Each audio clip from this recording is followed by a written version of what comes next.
اللاعب الايفواري رقم 27 ومروان زمامه رقم 25. هذا طاقم تحكيم عربي تونسي بقياده الحكم الدولي العربي التونسي مراد الدعمي هو اللي بيدير هذا اللقاء تحكيميا. نظبط ساعاتنا مع بعض. بدأ اللقاء قدام حضراتكم اعزائي المشاهدين. الاهلي المصري الضيف في هذا اللقاء على يمين عيد وائل جمعه. مره ثانيه الهجمه والبدايه القويه على طول، عاوز يعدي مهاره وتسديده القويه من مين يا جماعه؟ محسن ياجور. محسن ياجور خلي بالكم منه. محسن ياجور لاعب متميز على طول. تسديده قويه جدا بالقدم اليمنى ولكن تطلع الكوره بره. هذا رقم 9 محسن ياجور هداف الفريق مسجل هدفين. تسديده قويه ولكن مكافاه بطل هذه البطوله. هذا جilberto العرضيه، مين يتابع مين يقابل، ولكن تعدي من قدام عماد النحاس وتطلع الكره. حكم اللقاء مدحت في ملعب رادس. وهذا العرضيه على طول مره ثانيه من جilberto لاسلام وضربه الراس، ولكن مصطفى الشاذلي واقف مظبوط ورايح لها صح. ضربة رأس حلوة ولكن الصدى الأحلى وصفارة وفاول. هذا هو أخطر هجمة. هذه العرضية اتلعبت حلوة جدا وضربة الرأس من مين؟ الهداف الخطير. الهداف الخطير عمل يوم السبت قبل الماضي يوم 13 سبتمبر الماضي، يوم 13 أغسطس الماضي مع الكروب وفاز 2-0. جilberto الهدف الأول وعماد متعب الهدف الثاني. هذه الهجمة مرة ثانية الاستلام ولكن وائل جمعة اياكس كيب تاون تعادل ايجابي 1-1. هذه الهجمه للنادي الاهلي تعدي منتهى الخطوره. جilberto تسديده بالقدم اليسرى من جilberto، ولكن فين يا جilberto؟ فين؟ بره في اللوحات وفي الاعلانات بره مش مظبوطه من جilberto، مع ان هو بيلعب برجله الشمال. كان المفروض يركز شويه في الهجمه اللي فاتت والتسديده اللي فاتت، ولكن بره الملعب. نادي الرجاء انهزم في لقاءين. اول هزيمه ليه في هذا الدور كان امام الاهلي 0-1 في الجوله الاولى، والهزيمه الثانيه ليه كانت في النادي الاهلي. هي التسديده ولكن بره الملعب. ولكن المشكله الوحيده اللي كانت موجوده في النادي الاهلي هو مشكله عوده العناد القادسيه. توصل مره ثانيه مروان زمامه والكره الطوليه والتسديده، الاستلام والتسديده بالقدم اليمنى، ولكن فين يا راجل؟ في المدرجات. تسديده قويه جدا من سفيان اللودي رقم 7. هذا هو الاستلام حلو جدا وفي حراسه من دفاع النادي الاهلي، ولكن يحطها في الاستلام من محسن ياجور. الزحلقه من احمد السيد توصل لفيلافيو الانجولي. فيلافيو الانجولي عاوز يعدي. فيلافيو عدى بلمسه حلوه من عبد الواحد عبد الصمد وغدا العرضيه، ولكن مصطفى الشاذلي يطلع يمسك كورته فين؟ من على خط منطقه الراجل، من على خط منطقه 6 يارد مسك كورته قبل ما توصل بقى للخطير عماد متعب. عماد متعب طبعا زي ما حضراتكم عارفين هو هداف الدوري المصري في الموسم الماضي، سجل 15 هدف، عنده 21 سنه، كان لافت الانظار بشده في مونديال كاس العالم في الامارات 2003. على طول جilberto العرضيه من جilberto ولكن لوحده خالص، ما فيش حد خالص من لاعبي الاهلي. نزل بقى الحمد لله حسام عاشور. ضربه الراس ومره ثانيه محسن ياجور منتهى الخطوره وتسديده، ولكن وصلت سهله في ايد عصام الحضري. جت في احد اقدام اللاعب النادي الاهلي، وصلت سهله في ايديه. هذا هو محسن ياجور، لاعب خطير، لاعب عنده 20 سنه. عملوا شغل شادي على الارض لمحمد شوقي، يفتح الملعب حلوه ناحيه الشمال، عاوز يلعبها لجilberto تترد منتهى الخطوره وعماد متعب فين؟ في الشبكه من بره.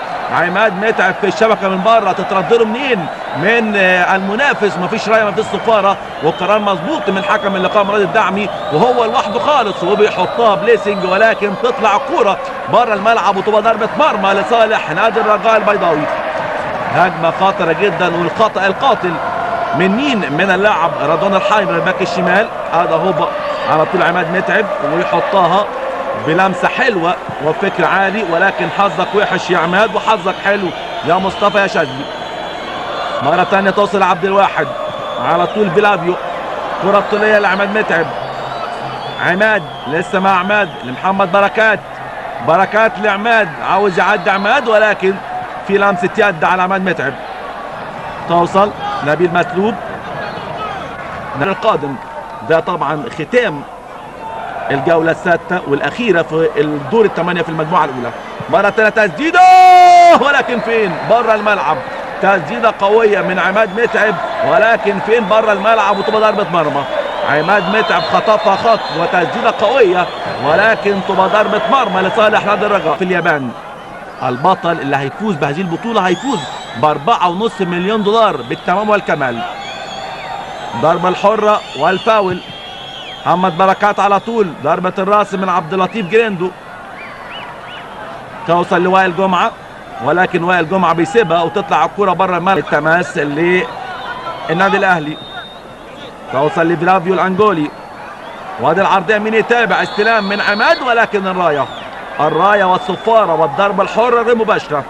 شايف كده محمد ابو تجارد الايفواري المدافع الاستوبر لهشام مصباح، لاعب محور ارتكاز اماميه على طول لكريم فوفان رقم 10، انطلاقه من كريم اللمسه الحلوه ناحيه اليمين وتسديده، التسديده القويه واولى اهداف هذا اللقاء. كريم فوفان عمل مشوار جميل جدا بالعمق واللمسه والسده الحلوه ناحيه اليمين، واولى اهداف نادي الرجاء البيضاوي في هذا اللقاء.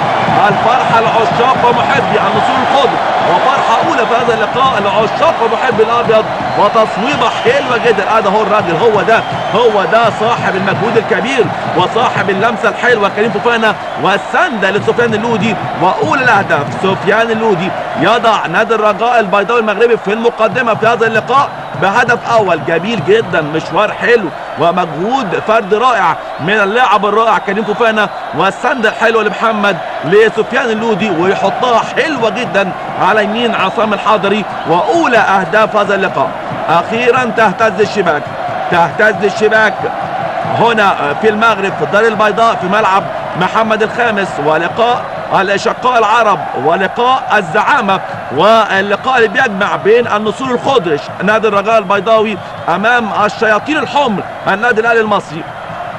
هدف اول لمسه لابو تريكه، فلافيو ليمين عاوز يلعب لعماد متعب، ولكن طلع الدفاع مرة تانية. شادي يبني الهجمة حلوة ناحية اليمين لمحمد بركات، عاوز يعدي بركات، عدى بركات ولسه بركات على طول، استلام من عماد وتسديدة، ولكن سهلة ضعيفة جدا في ايد مصطفى الشاذلي.